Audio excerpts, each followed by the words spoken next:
Turning our attention now to the ASX, here's Matt Birney and Bulls and Bears with the latest public company views and interviews. Welcome to Bulls and Bears, where we break down the latest ASX announcements from public companies that are doing interesting things. Today's Bulls and Bears is brought to you by Technology Metals, ASX code TMT. I'm Matt Birney and I'm joined now by the Managing Director of Technology Metals, Ian Prentice. Hi Ian. G'day Matt. Technology Metals owns the Yarra Bubba Magnetite iron ore deposit 40 kilometres southeast of Meekatharra in WA that also boasts solid grades of vanadium and potentially even titanium byproducts. The project is just south of the company's massive Gabonintha vanadium project. With iron ore crashing through $200 a tonne recently, Technology Metals is looking to fast-track Yarra Bubba into production. Firstly, Ian, just how big is your Yarra Bubba Magnetite iron ore deposit? What are the resource and reserve numbers there now? The current resource is around about 28 million tonnes, a touch under 39% iron and a 0.9% vanadium pentoxide credit, and that flows through to the current reserve at 9.4 million tonnes at 45% iron and under 1% vanadium pentoxide. Magnetite needs to be concentrated and upgraded to get it to a premium saleable product. You're starting at around 45% in ground. What grade can you get it up to with beneficiation? Test work's shown us that we can get up to sort of 63-64% iron in concentrate at a pretty coarse grind size. And what about the vanadium? Does that upgrade well? That does, yeah. So we get up to 1.6-1.7% V2O5. Typically,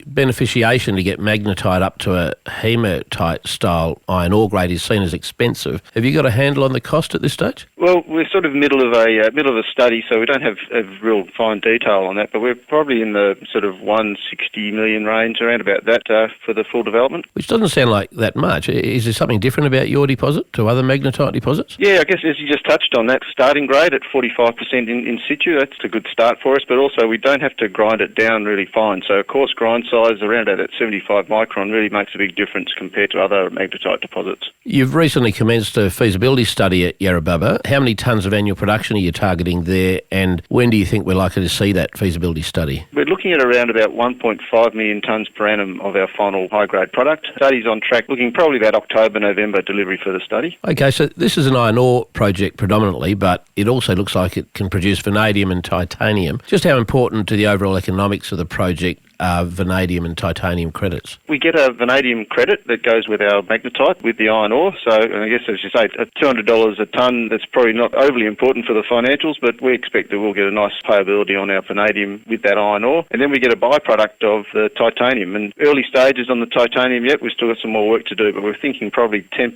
15% of our revenue will come from the titanium side. Ian Prentice from Technology Metals, thanks very much for joining me today. And remember, Bulls and Bears is only here to give you information and not advice, which you should of course seek independently.